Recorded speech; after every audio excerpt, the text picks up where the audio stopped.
David Charter from the Times newspaper. Could you just confirm that if the Izmir base is to run the flights to patrol the no-fly zone, does that mean that forgive my ignorance, does that mean that a Turkish airman is in charge, or who's in charge of day-to-day operations for NATO? I'm not certain who the exact commander is at Izmir, but it is somebody in a NATO appointment. So the nationality in that context is in my view, in a NATO context, is not important. He's operating as NATO. It could be Turkish, it could be US, it could be somebody from any of the NATO nations who happens to be in a NATO appointment within that headquarters. As I say, I don't immediately know the nationality of the commander there at the moment. Just a quick follow. Is it known who the commander of the no-fly operation is? Well, the overall command of the operation rests at Joint Force Command Naples. I don't know the details at this stage of who an individual is who's been nominated.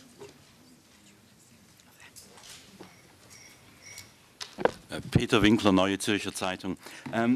In the last week, there have been several airstrikes against ground targets in Libya. How does this come in with an interdiction of all unauthorized flights, or will these flights still be authorized?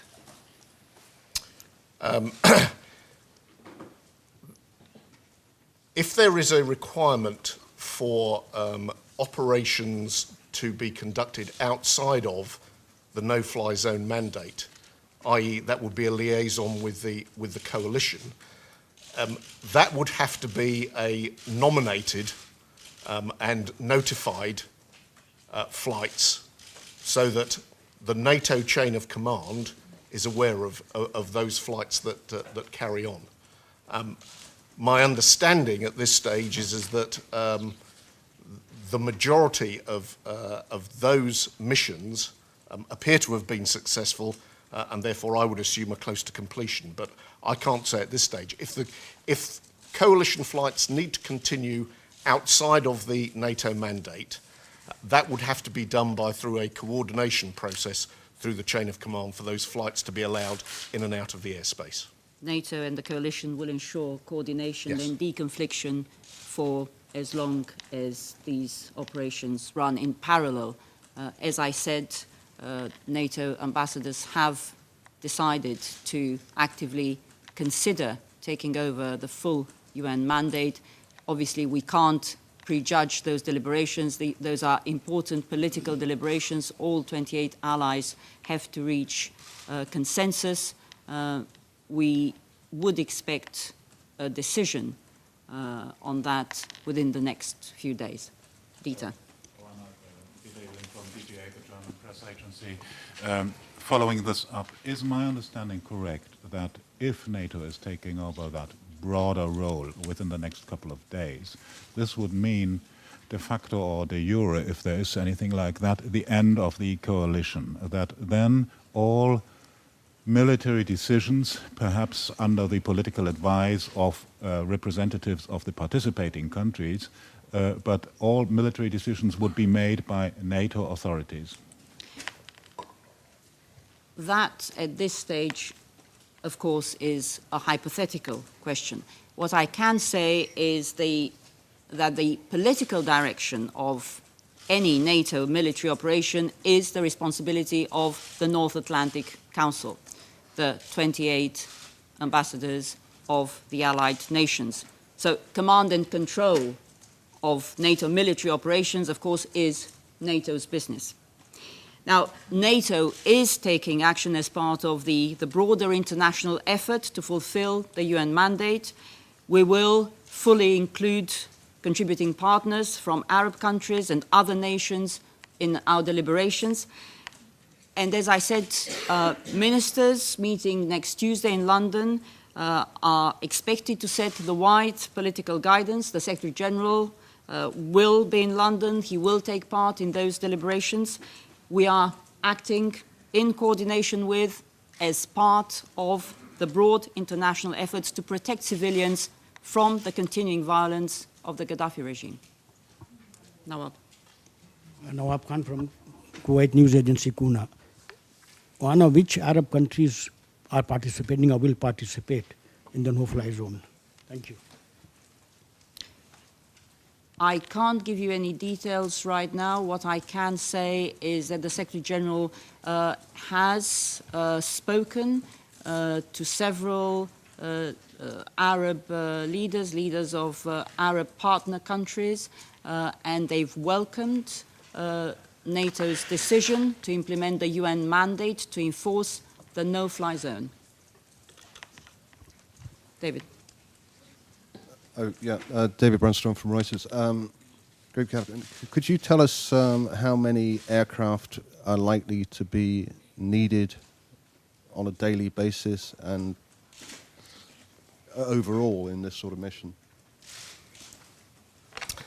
I don't have the numbers immediately enough at my fingertips, but in essence, it is a variable depending upon the situation. But so it's very difficult for me to just come up with a number off the top of my head. I mean, what I think is perhaps best is that if we take that.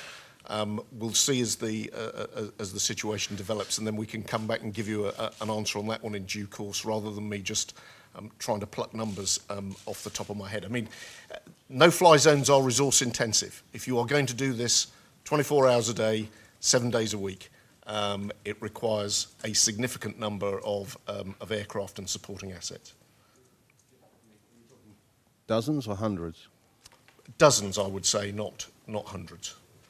Yes, Captain, I was again about to ask with regard to the composition. If it's 24/7, it's at least 2 AWACS, it's at least air refillment, so 1 or 2 KC-135. It's at least protection of the tankers and the AWACS with the pilots and fighters. So can you give us at least not the composition, but the type of forces we'll need? Second, the rules of engagement. So if there's a threat coming from the ground to NATO airplanes, in which kind of rules they could, answers to this threat, and whether there's a threshold on the flights, whether it's low flights, high flights, 10,000 feet, 15,000 feet, 18,000 feet, etc., and where all these airplanes will be based, whether it's going to be the base, where is it, Naples, or will it come from Geilenkirchen, or will it come from Konya, or from where else, to provide the material? Thank you.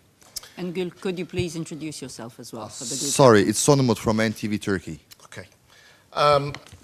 Right. The assets that are likely to be involved, you will have, if I go back to my initial point of situational awareness, AWACS, of course, is well known in that capacity and has been operating recently in the Mediterranean. Anyway, that will continue. So there will be AWACS coverage. They will provide that 24/7. You will effectively do that with 3 aircraft per day. On top of that, there will be other surveillance assets to produce effectively an intelligence picture of what is going on within the area. And then you have the fighter aircraft that will actually enforce the no-fly zone. Those are the ones that you've probably already seen pictures of on the media, that then will go on a type of combat air patrol in communication with the AWACS, and they react to anything that then comes into the airspace. Going to your point about what happens if there is a threat, well, rules of engagement are in place of that. Everybody operates within a right of self-defence. That's a fundamental rule of engagement for all operations. So if they are directly targeted, then crews are able to act in self-defence. If, however, they are just threatened, then there are rules of engagement that allow you to report that back through the chain of command and then react to those as required. And I'm sorry, was there another final point to the question? I mean, I think it was basing. With regard, the flight, whether it's going to be a high altitude mission, low altitude mission, etc., etc. Well, at this stage, my understanding is there is no delineation between high or low. Clearly, your reaction and response depends upon the environment in which the aircraft comes. If it's something that's flying through the airspace at medium to high level and appears to be a civil airliner, then that's not something that's an immediate threat to people on the ground. So you respond accordingly to that and would take action to get the aircraft to leave the airspace. If it's an attack helicopter at low level that appears to be already firing on somebody, then you react accordingly. At what time exactly will NATO take over the command of the no-fly zone? And before that, this is done, will there be some kind of interruption or a formal end of the coalition activities, as Turkey has reportedly demanded before? The exact timings, as yet, I am not privy to. Clearly, there was a decision late last night. From my own experience, I would say that the Air Operations Centre that will take over this probably needs 48 hours to produce its own set of tasking orders and requirements. So it allows really a period of time for briefings from the senior command elements of the coalition operation to make sure that their NATO counterparts are fully briefed on what has been done, what is in place, and how that will continue. I suspect that for many of the crews, if you like, at the tactical level, enforcing the no-fly zone, this will be completely transparent. They will get airborne with a briefing and a set of ROE and a set of orders that has come either from the coalition, and then at some point you are briefed and you are now operating under NATO rules. It's actually more routine than you might think within that context. But I don't have a specific time.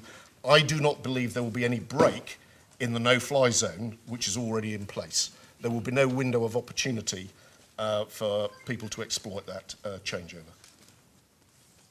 We closing down of the coalition operations to have a clear distinction. This now the coalition operation ends and now NATO takes over. Well, that can be done symbolically, but if you're enforcing a no-fly zone for 24/7, then there needs to be no break physically in patrolling the no-fly zone. We assume that this will be done in a matter of days and that any transition will be seamless.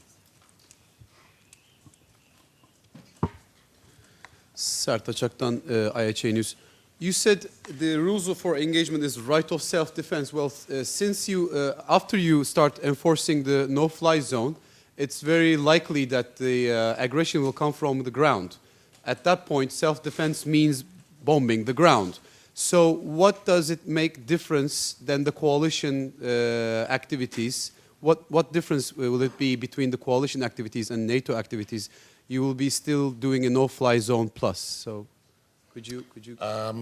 No, I'm not sure that that's quite correct. Basically, you have if you have a threat to you specifically from the ground, we're not talking here about whether pro-Libyan forces, pro-Gaddafi forces or non-pro-Gaddafi forces are fighting. What I'm saying is that if you are threatened by, say, a surface-to-air missile system that's stopping you enforcing the no-fly zone, you have the right of self-defense. If air-to-air anti-aircraft guns attack you as an aircraft enforcing the no-fly zone, you have the right to respond. The no-fly zone does not give you the right to just go and if you like, as you put it, bomb targets on the ground. And may I stress that NATO operates fully within the UN mandate, and that mandate is the United Nations Security Council Resolution 1973.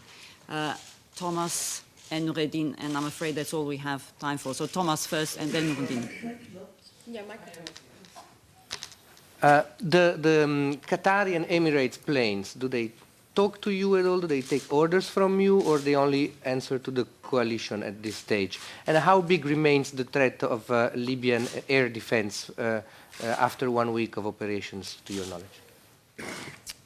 Okay, I personally don't have any details at this stage about the arrangements for the Qatari aircraft. We have significant experience in current NATO operations of non-NATO partners joining the operation. That detail will have to be worked out. They would then, at some stage, come under NATO command and control. Within that process of being the rules of engagement, they would have to accept to participate. But as with many other operations, it's not just NATO forces. So that will have to be arranged in due course.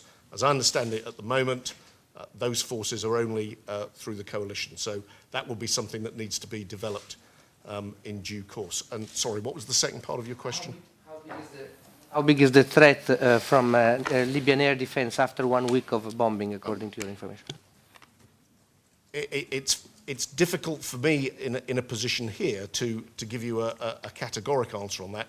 I would say that from my reading of the situation, it's been significantly degraded.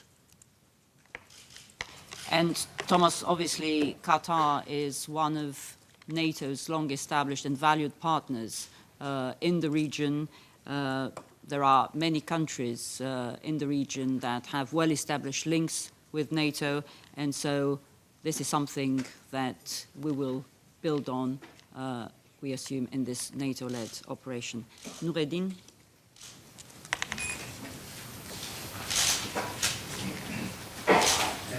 These days, one nation, let's say it's France, was keeping saying that Arab countries do not want to be, let's say, either NATO or working under NATO umbrella or something like that. Did you have any statement from any country, those with whom you have dialogue in the Mediterranean dialogue or the ICI framework? Did you have any get any negative or reservation from our countries? And can I ask you a small other technical question? When we see the map of the Arabs embargo, the map that you gave us, I think, this week, the zone of Tobruk to the Egyptian side is not covered by the map. I mean by the red line, which means that the area that you are covering. What happens? Do you allow that for the opposition to get the arms from this arms supply from this area? And you said earlier that the no-fly zone is covering, let's say, the coast area. What about the inside country? Because Libya isn't a very big country. I'll just cover that last point first. The no-fly zone is established over the entire area of Libya. The focus, particularly on situational awareness, initially has been on the coastal regions, because that is where the effectively militarily, that's where the concentration of forces are. So that's where you need to know specifically what's going on. As for the embargo area, that's not, the no-fly zone is complementary to the embargo, but the no-fly zone specifically covers the airspace over Libya. The other aspects of the embargo, I do not have the detail of. I'll leave that to you, Alana. Obviously, the arms embargo operates all along the Libyan coast. On relations with Arab nations, as I've told you, the Secretary General has had and continues to have contacts with leaders from the region. They welcome NATO's contribution. These are long-established, valued partners, and they have experience of working with NATO, and NATO will fully include contributing partners from Arab countries, from other nations in its deliberations. This is part of the broad international effort to support the people of Libya. Thank you very much. That's all we have time for. We'll probably see you again soon. Thank you.